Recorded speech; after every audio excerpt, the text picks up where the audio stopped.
BR Outdoors MPG part 4 and 5 today, and I'll keep it straight to the point and get her done. On the way up, you saw the trailer. It was averaging 10 miles per gallon on the way up, with the best being 11.7 between one Phillips. That was probably the flatter spot, I would assume, because there was a lot of hills in there, and it was cold. It was probably 28 degrees Fahrenheit, -2 Celsius. So yeah, averaging 10 miles per gallon on the way up with that trailer and the weight. I was happy with that. Coming back in a foot of snow, it did well. Still 10 miles per gallon. When we got into the real snow, I had to use four-wheel drive to get up the hills with the trailer, and it dropped to 8.4 miles per gallon.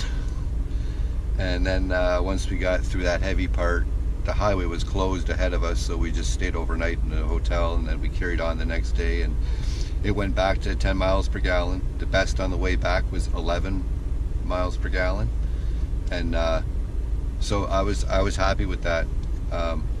The best being 11.7 on the way up, and the best on the way back being 11 miles per gallon. The way back it averaged 9.9 miles per gallon. So with a trailer towing in the hills, you can say 10 miles per gallon. That's not bad at all. For my little deer trip without a trailer and not going as far, that moose trip was total with the trailer was 4,010 kilometers, which equals 2,492 miles. So 10 miles per gallon for that distance, I'm okay with that. That's not bad at all. For the deer trip back in November, I know I was supposed to have these done.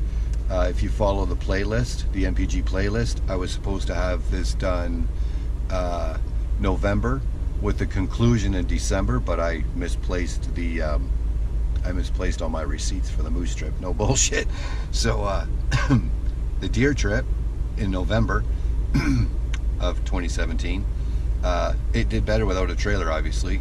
You're looking at 13.5 miles per gallon, 13 miles per gallon, 12.7 miles per gallon, with the best being 16.8 miles per gallon. That's highway. It had 11.7. I was probably heavy on the throttle, but you know, you got the 6.4, you got to open it up now and again, right? That said, the conclusion, so that's the one that was supposed to be out, and it's really cold. That's why I'm going through it quickly, and I don't want to waste your time. That was supposed to be out in November, so that was that. Now the December one is the conclusion, which is highway. It's getting 16.8 miles per gallon. You could say highway. I'm sure it can do better once you just stay on the flat ground. I mean, little hills don't bother this truck at all.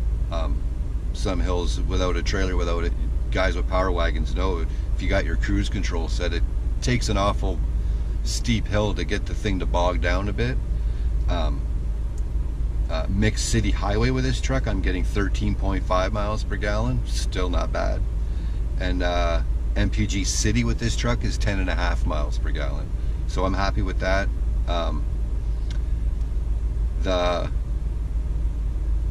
The highway can definitely get better. I find this truck, obviously your MPG depends on how you drive the truck. I mean, that's a no-brainer. If you're 75, 80 miles an hour everywhere, obviously that's going to reflect. If you're in the city and you're heavy on the throttle between lights and stop signs and everything, of course that's going to affect your MPG. If you drive like an old man or an old lady with a, you know, yeah, you're going to get better. But things I do is, you know, you get to a stop sign, you have to stop, but I always time the lights. When you see that it's been red for a while, you see traffic sitting there, you're coming up on it, I just let off the throttle and just kind of roll up when it changes, and I just keep my momentum. You're down to what, 20 miles an hour, and then traffic starts going, then you just got to ease up on the, go back down on the throttle a little bit and go again. So that's things that I do. to help it a little bit. Not that it's bad and you have to do that. I just don't like spending money on gas if I don't really have to. You know what I'm saying?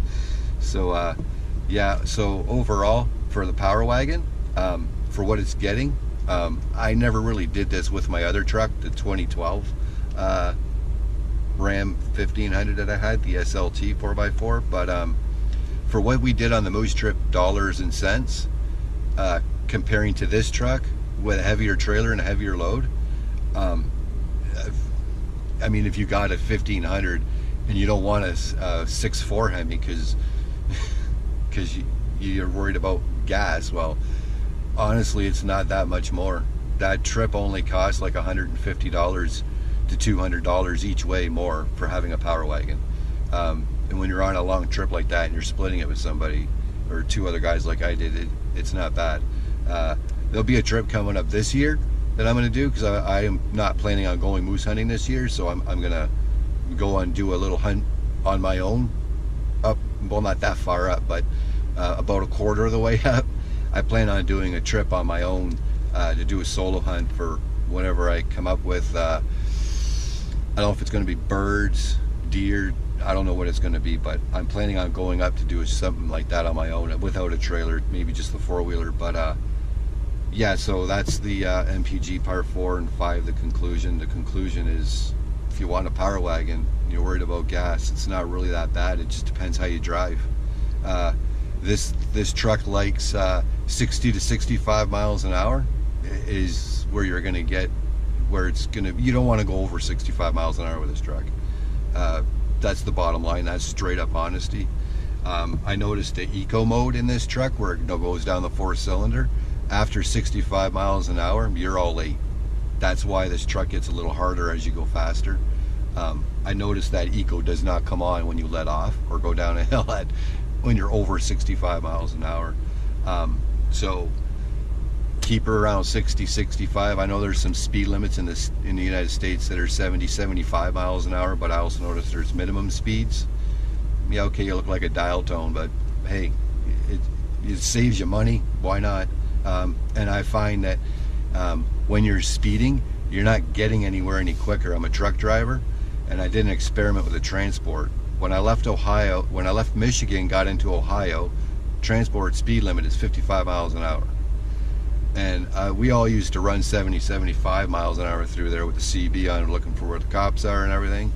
And you get down into Kentucky, and yeah, you did okay. You have to stop for something. You wasted all that time, and you just stressed yourself out about a ticket, because I tried it once at 55 miles an hour, and I'll tell you what, I didn't save any fucking time at all. I even stopped at Monroe, Michigan at that Tim Hortons there. I don't know if it's still there, but there was a Tim Hortons, Wendy's, in exit 29 in Monroe, Ohio. I stopped in there and grabbed a coffee and a burger, and then you get back out and you head down to the Kentucky, and it didn't, going 70, 75 mile an hour didn't save me time because I stopped. But either way, same thing with the trucks or your car. You're gonna fly like an animal. All you're doing is burning gas, because you're not going to get there any quicker. In fact, if you went 55 miles an hour down a highway, try it. Especially if it's something that you do regularly. Go 55 miles an hour down the road consistently, and get to where you got to go, notice the time, and then go 65, 70 miles an hour. You're not saving much time. All you're doing is burning more gas. That's my experience. I don't know if the comment section is going to light up on that, but either way, that's my experience. That's what I've noticed.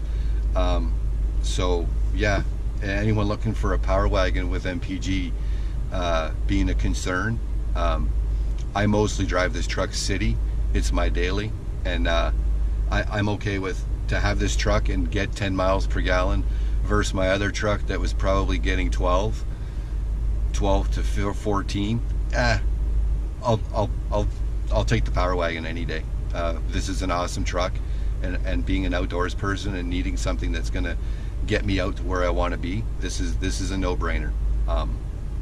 Not to mention the capability of this truck. I found moose hunting and being out in the logging roads, and I don't know if you want to call it the Badlands, but it's not easy terrain out there. And I've come to realize that the Power Wagon is major overkill for what I need.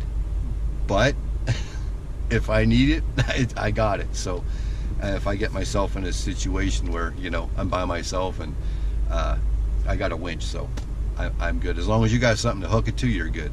So that's the conclusion of the MPG series. This is it, and I hope you've enjoyed this series. I noticed there's been some views.